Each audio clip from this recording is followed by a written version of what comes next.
وليد المحب، جمعية صوت حق التعبير. أهلا وسهلا. توحيد الكتاب في مادة التاريخ. ماذا أراد المشرع؟ المشرع كان حسن النية، والطريق إلى الجحيم معبدة بحسن النوايا. ما فشل به كتاب التاريخ هو نتيجة لما فشل به الدستور. لم ينجح كتاب التاريخ بشيء فشل به الدستور. دستورنا مليء بسرديات ما بتخلينا نكون مواطنين.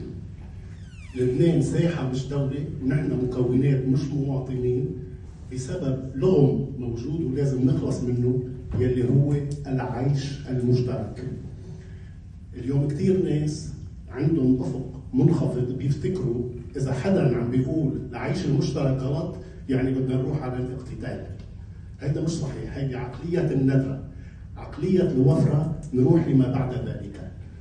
بدنا العيش الواحد، وهيدا ما بيكون إلا بدستور جديد، دستور يطبق اللامركزية، وكمان أصحاب الأفق المنخفض بفكروا فيدرالية، في حين اليوم في برنسيب دو سبسيدياريتي بيعطينا كل محاسن الفيدرالية وبياخدنا على إنه نكون إخوة، لبناني لبناني لبناني، مش مسلم مسيحي درزي.